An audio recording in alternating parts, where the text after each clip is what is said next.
Bahujan Samaj party ఏనుగు గుర్తుకు ఓటేయండి, వేయించండి అని పార్లమెంటరీ అభ్యర్థి రిటైర్డ్ జడ్జి గురప్ప ప్రజలకు విజ్ఞప్తి చేశారు.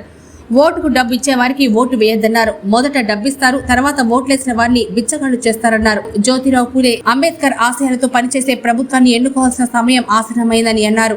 ప్రజలకు చట్టపరమైన న్యాయపరమైన సమస్యలు వచ్చినప్పుడు న్యాయ సేవా కేంద్రాల ద్వారా న్యాయ సహాయం పొందవచ్చని తెలిపారు. నక్కలమిట్ట ఇంటి స్థలాల మంజూరు, విద్య, వైద్యం, స్థానిక సమస్యలు పరిష్కారం విషయంలో ప్రస్తుత పరిస్థితులు ప్రజలకు తెలుసన్నారు. సత్యవేడు ఎమ్మెల్యే అభ్యర్థిగా ధనుంజయను గెలిపించండి అని అన్నారు. బీఎస్పీ మండల అధ్యక్షుడు శంకరయ్య ఆధ్వర్యంలో ఏర్పాటు చేసిన ఈ కార్యక్రమంలో జిల్లా అధ్యక్షులు జయచంద్ర, అసెంబ్లీ అధ్యక్షులు దామోదరం, ఎలుమలై, మనోహర్ తదితరులు పాల్గొన్నారు. బహుజన సమాజ్ పార్టీ సత్యవేడు నియోజకవర్గ ఎమ్మెల్యే అభ్యర్థిని సార్ గారు చాలా సమస్యలు చెప్పడం జరిగింది. అది ఈ వరదయపాలెంలో మాత్రం కాదు, ఈ భారతదేశం మొత్తం జరిగేటటువంటి సమస్యలు. ఎందుకంటే స్వతంత్రం వచ్చి 76 సంవత్సరాలు పూర్తి అయినప్పటికీ ఈ రోజుకి ఇక్కడ శ్మశాన వాటిక లేక, తాగడానికి మంచినీటి సౌకర్యం లేక, చదువుకోవడానికి మంచి విద్య లేక, అనారోగ్యంలో పాల్గొన్నటువంటి వాళ్ళకి మంచి వైద్యం లేక బహుజనుల వంటి చాలామంది అవస్థలు పడుతున్నారు. ఎందుకంటే మా వాదన ఏమంటే దొరల పాలన పోవాలి అంటే ఇప్పుడు గెలిచేటటువంటి ఎమ్మెల్యేలు, ఎంపీలు ప్రతి ఒక్కరూ డబ్బులతో ఎన్నికలు యుద్ధం చేసి గెలిచి బహుజనుల లాంటి ఎస్ఎస్సీ, బీసీ, మైనారిటీ, నిరుపేద, ఓసీ యొక్క ప్రజల యొక్క బాధలని పట్టించుకోవట్లేదు. ఈరోజు చెప్పడం జరిగింది, మిత్ర సోదరులు ఏదైనా నిజాలు చెప్తే కొడుతున్నారు. దానికి పోలీసు వ్యవస్థలు కూడా రాజకీయ అధికారులకు తొత్తులుగా పనిచేస్తున్నారు. ఇక్కడ మా ఈ సత్యవేడు నియోజకవర్గంలో ఇసుక దోపిడీ, విచక్షణరహితంగా ఇసుక దోపిడీ చేస్తున్నారు. దాన్ని ప్రశ్నిస్తే వాళ్ళ మీద కేసులు పెడుతున్నారు. ఖచ్చితంగా మీరు చెప్పినట్టు ఇదంతా సమస్య పరిష్కారం అవ్వాలంటే బహుజన సమాజ్ పార్టీకి ఓట్లేస్తే మేము నాణ్యమైన విద్య అందిస్తాము, వైద్యం అందిస్తాము. ఎందుకంటే ఇప్పుడు వైద్యము, విద్య పెద్ద మాఫియా. మన భారతదేశంలోనే వైద్యము, విద్య అనేది పెద్ద మాఫియా అయిపోయింది. ఇది పెద్ద బిజినెస్ పరంగా వాళ్ళు పెద్ద దోపిడీ చేస్తున్నారు. చదువుకున్న వాళ్ళకి సరైన వైద్యం లేక, విద్య లేక చదువుకు దూరం అయిపోతున్నారు. దాన్ని కూడా మేము విద్యార్థులకి, చదువుకున్న విద్యార్థులకి విద్యను దగ్గర అవడానికి ప్రతి ఒక్క మండలంలో మంచి అంతర్జాతీయ స్థాయిలో కలిగినటువంటి సదుపాయంతో కూడినటువంటి బడులు కట్టిస్తాము.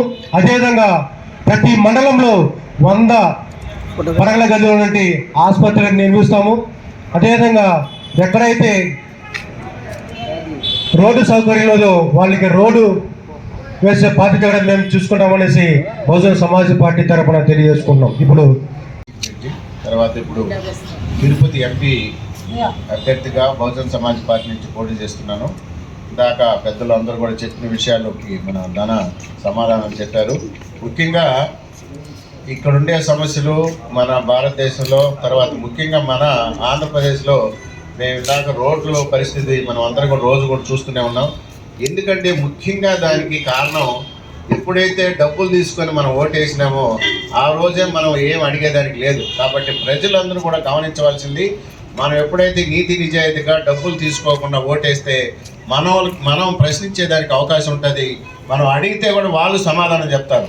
మనం కానీ డబ్బులు తీసుకునే, నువ్వు ఆ రోజు డబ్బు తీసుకున్నావు కాబట్టి అనేసి వాళ్ళు వెళ్ళిపోతూ ఉంటారు. కాబట్టి దయచేసి ప్రజలందరూ కూడా దీన్ని గమనించాలి.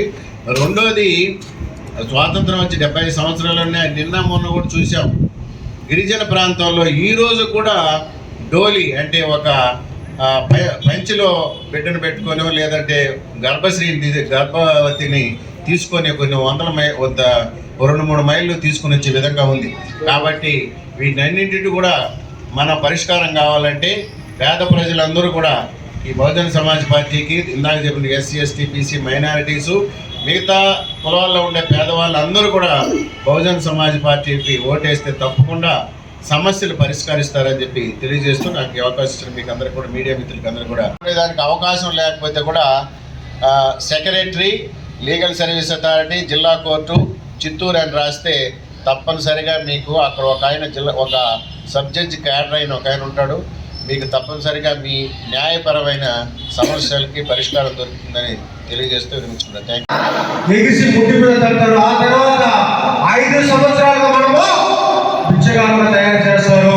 ఆ సిస్టమ్ మనము మార్చాలంటే ఓ రోజుకి 1000 రూపాయలు ఇచ్చేవాడు 5 సంవత్సరాలకి అంటే 1275 రోజులు అంటే 78,000 రూపాయలు వాళ్ళు ఓటుకి 1000 రూపాయలు ఇచ్చేటప్పుడు రోజు ఇస్తారు. మీరు ఏమన్నారంటే అయ్యా మీరు గెలుచుకున్నాక తర్వాత మమ్మల్ని పట్టించుకోవడం లేదు మీరు, అందువల్ల ఈ రోజు 1000 రూపాయలు ఇస్తున్నారు కదా, దీన్ని 5 సంవత్సరాలు లెక్కేసుకుంటే 18,70,000 రూపాయలు అవుతుంది. మాకు 18,75,000 వద్దు, 10 లక్షలు ఇస్తే మేము ఓటు చేస్తాం చెప్పండి. అప్పుడు అవునా కదా? ఈ విషయం కూడా మీరు ప్రతి పనిలో చెప్పండి. వాళ్ళ దగ్గర ఏమార్చుకోకండి. ఈ 76 సంవత్సరాలు మనం వాళ్ళ దగ్గర ఏమార్చడం చాలు. ఇక్కడ మన పార్టీ మహాపురుషులైనటువంటి జ్యోతిబా పూలే, బాబాసాహెబ్ అంబేద్కర్, మాన్యవర్ కాశీరావు గారి ఆశయాలు నెరవేర్చడానికి మనం ఖచ్చితంగా ఏడు గుర్తుకి ఓటేసి మన ఎంపీ అభ్యర్థి గురప్పసారి గారిని అఖండ మెజారిటీతో గెలిపించాలని కోరుతున్నాం. జై భీమ్.